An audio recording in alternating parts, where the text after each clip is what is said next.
Story 3065। तो दोस्तों, ज़्यादा समय वेस्ट ना करते हुए आज की कहानी में सीधे आते हैं। दोस्तों, आज की कहानी जो मैं आज आपको सुनाने जा रहा हूँ, ये एक सच्ची घटना है जो कि मेरे दोस्त राहुल ने मुझे बताई, जो उसकी बहन के साथ घटी थी। घटना जब गांव में शौचालय नहीं होते थे और लोग शौच के लिए बाहर ही ज़्यादा जंगलों में जाते थे। गांव में रहने वाले लोगों को शौच के लिए ज़्यादातर जंगलों में ही जाना पड़ता था। मेरे दोस्त की बहन का नाम था पिंकी, जो रोज़ अपनी माँ के साथ उठकर सुबह सुबह शौच के लिए जाती थी। एक रात की बात है कि पिंकी की अचानक आँख खुली। पिंकी ने देखा कि माँ बिस्तर पर नहीं है। पिंकी ने समझा कि माँ शौच के लिए जंगल में गई होगी। वह उठी और खुद जंगल की तरफ चल पड़ी। उसने सीढ़ियों से उतरते हुए घड़ी में देखा समय, तो घड़ी में 5 बज रहे थे।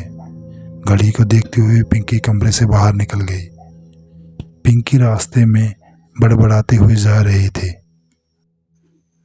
आज माँ मुझे जगह करने ले गई, लेकिन माँ ज़्यादा दूर नहीं पहुँची होगी, रास्ते में ही मिल जाएगी। ऐसा बड़बड़ाते हुए पिंकी जा रही थी।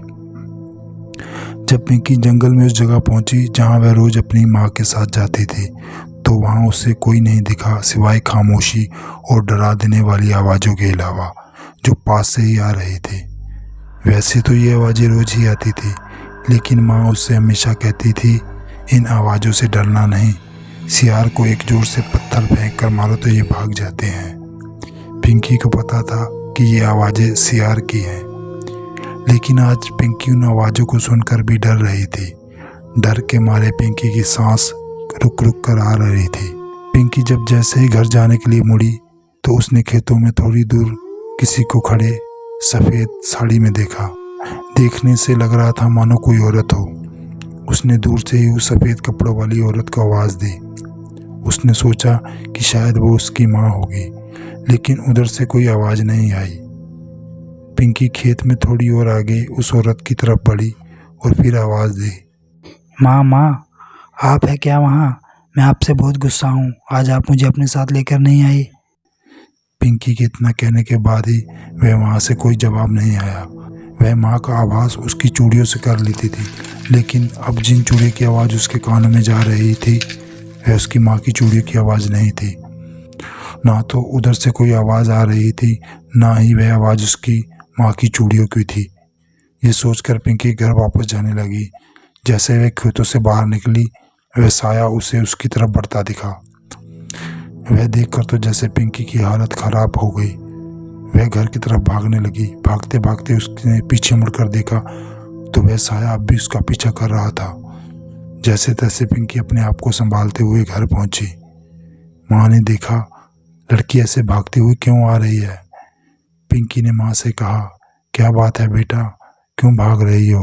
तब पिंकी ने हाँफते हुए कहा, माँ, वो औरत। कौन औरत? बेटा क्या हुआ?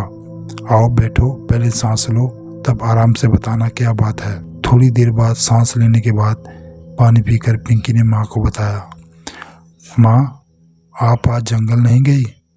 माँ ने कहा, नहीं। और तुम कहाँ गई थी पिंकी? पिंकी ने कहा, मैं जंगल गई थी।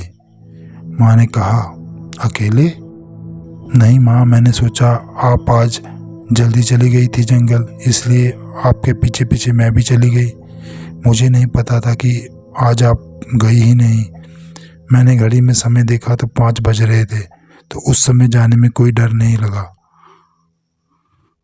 इस पर माँ ने कहा, लेकिन बेटा, घड़ी तो कल शाम के 5 बजे से बंद पड़ी है। ये सुनकर तो मानो पिंकी के पैरों तले जमीन निकल गई। वह यह समझ चुकी थी कि जो मैंने सफ़ेद कपड़ों में औरत देखी वो इंसान नहीं थी। माँ ने पूछा, क्या हुआ, तूने बताया नहीं? तब पिंकी राहत की सांस लेकर चुप हो गई और माँ से बोली, कोई बात नहीं माँ, मैं तो बस थोड़ा डर गई थी और कुछ नहीं। आज तक पिंकी उस हादसे को नहीं भूल पाई और शायद ना कभी भूल पाएगी। दोस्तों, इस कहानी में इतना ही। ये जो कहानी है मेरे दोस्त राहुल की बहन के साथ एक सच्ची घटी घटना है जो कि उसने मुझे सुनाई थी। तो मिलते हैं अगली कहानी पर। अगर आपको कहानी पसंद आए तो शेयर करिएगा। अगर आपके पास भी कोई अपनी ऐसी कोई सच्ची कहानी है तो प्लीज़ हमें कमेंट में बताएं। हम आपकी कहानी पर भी वीडियो बनाएंगे। धन्यवाद। मिलते हैं अगली कहानी में।